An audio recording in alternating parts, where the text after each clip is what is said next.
A man is about to undergo surgery. Just as the anaesthetic is about to be administered, he hears the surgeon speaking. "Don't worry, Shmuel. This is just a routine operation. There's absolutely nothing to worry about." The man looks over and says, "Thanks, but my name isn't Shmuel." The surgeon says, "I know, I'm Shmuel." Imagine you open the newspaper or your news app on your phone. The headline story explains that two people were committing a grave sin by having forbidden relations in a rather public way.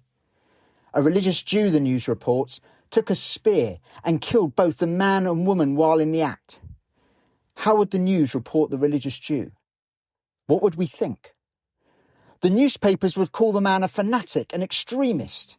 We would probably all be outraged and agree that individuals cannot just take the law into their own hands. The man would quite rightly be facing a trial for murder. Yet not only is Pinchas not accused of murder, Hashem praises him for his actions. Hashem rewards Pinchas with the Brit Shalom, the covenant of peace, and the Brit Kahuna, the covenant of eternal priesthood. How can this be? Judaism believes in due process. Judaism believes that courts decide guilt. Surely nobody is allowed to take the law into their own hands. So what are we supposed to learn? Does the Torah want us all to become Pinchas? I don't think the Torah is asking us whether we would have killed Zimri. I think it is asking a much more uncomfortable question. When everyone else stood by, why was Pinchas the only one willing to take responsibility? Let's understand the situation. This was not about one immoral couple. Bilam, having failed to curse Am Yisrael, had suggested that instead, Moab should try and lead Bnei Yisrael astray.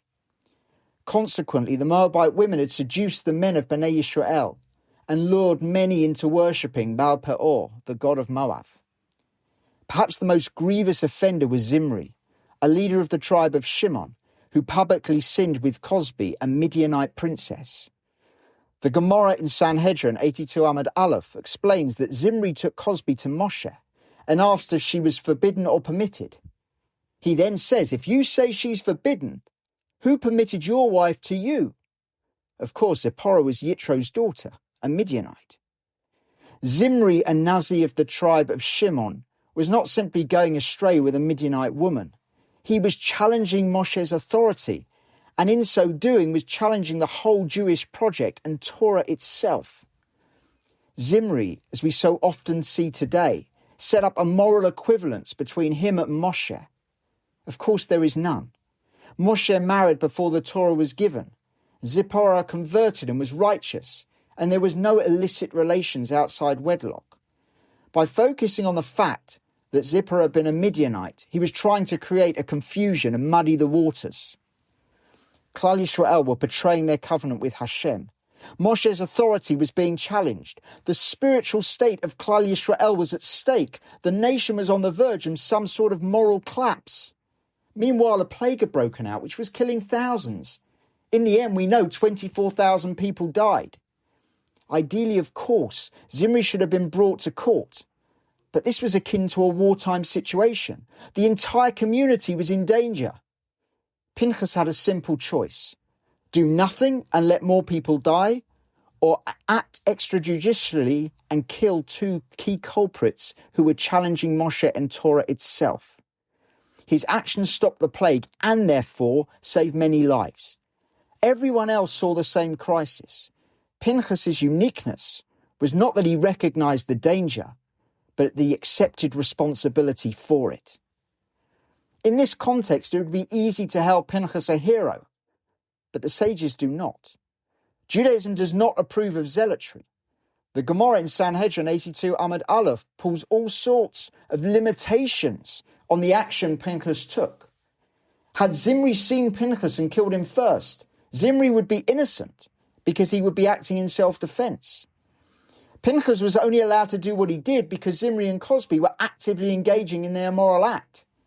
Had he done what he did once they were separated, he would be guilty of the crime of murder. Moreover, the Gemara says that had Pinchas asked the halacha to Moshe or any of the Sanhedrin whether what he was about to do was permitted, he would not have been told that it was. This is the rare instance of a rule called halacha ve'ein morin ken, a law that is not taught. The Gemara in Sanhedrin in Talmud Yerushalmi goes further and actually states that they wanted to excommunicate Pinchas, and the only reason they did not is because Hashem intervened, rewarding Pinchas with the Brit Shalom and Brit Kahuna. One of the reasons that our sages are so unenthusiastic about zealotry is it requires a zealot to act unilaterally based on their own judgment. They must have no ulterior motives other than to stand for Hashem. Most people do not have such good judgment.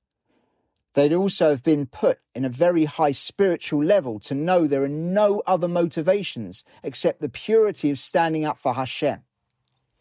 For example, the Mishnah in Brachot states that a chatan is exempt from Shema on the night of his marriage because he is preoccupied with consummating the marriage and will not be able to daven with kavanah.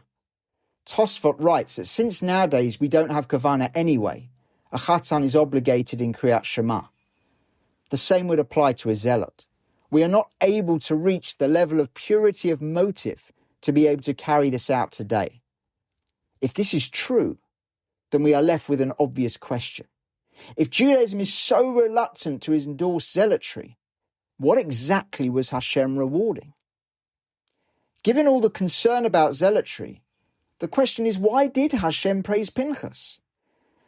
Pinchas' act was one of Mesirat Nefesh, self-sacrifice, for the sake of Hashem and Klal Yisrael.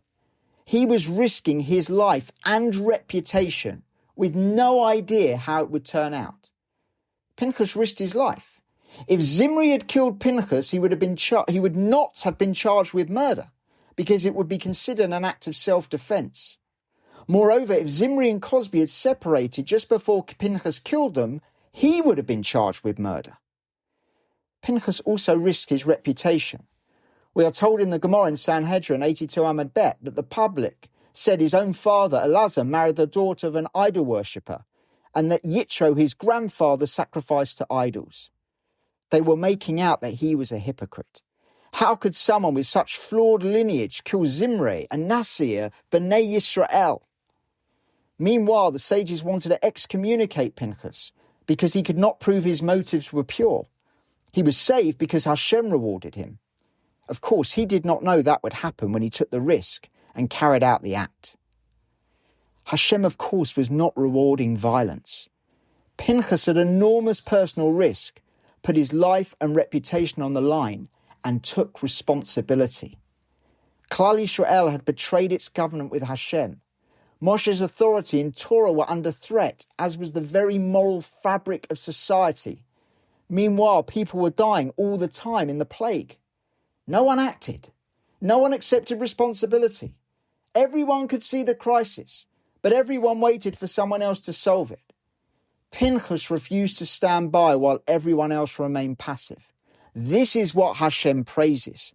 Not violence, but responsibility. Responsibility begins at the moment we stop asking, why isn't someone doing something, and start asking, why am I not doing something? The Torah is teaching an idea that 20th century philosopher Karl Popper later called the paradox of tolerance. That if a society is tolerant without limit, its ability to be tolerant will eventually be seized or destroyed by the intolerant. The paradox, therefore, is for a society to remain tolerant, it must refuse to tolerate intolerance. We live in a world where tolerance is treated as one of the highest modern virtues. The problem is, it's become a disguise for apathy, for moral confusion and cowardice. If we do not stand up for anything in society and state that sometimes certain actions or beliefs are morally unacceptable, we destroy the very society that we are trying to maintain. Klal Yisrael was at a moment of existential crisis. The covenant with Hashem had been betrayed. People were openly committing 2 of the 3 cardinal sins, forbidden relations and idolatry. Doing nothing would have led to moral collapse. Pinchas is not a hero because he killed Zimri and Cosby. Pinchas is a hero because he was willing to stand up for what is right at huge personal risk in order to save Klal Yisrael. responsibility always requires courage. It's easy to remain silent. It's easy to wait for somebody else. Pinchas' teaching that sometimes taking responsibility demands moral courage.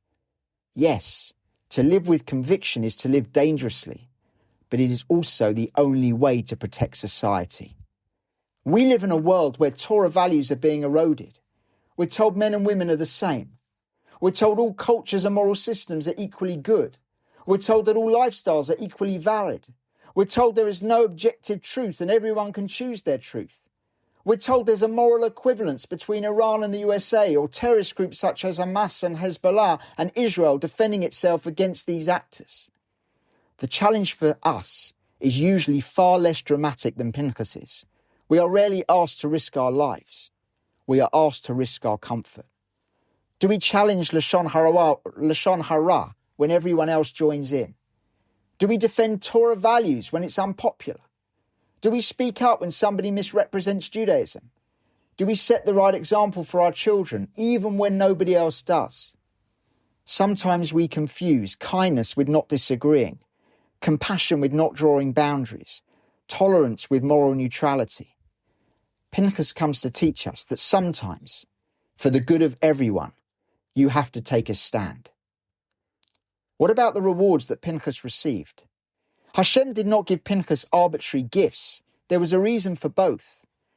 The Jewish people are the Kohanim of the world. We are the connectors between Hashem and the rest of humanity. That is why Avraham is told, all the nations of the earth shall bless themselves by your offspring. Similarly, within Klal Yisrael, the Kohanim are the connectors between Hashem and the Jewish people. With the betrayal of the covenant, that connection was in danger of being damaged or severed.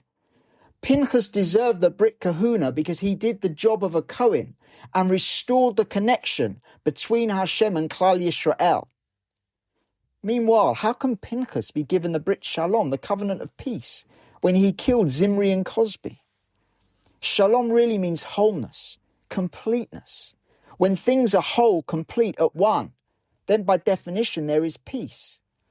Hashem had brought a plague upon Am Yisrael because of their immoral behavior and betrayal of the covenant.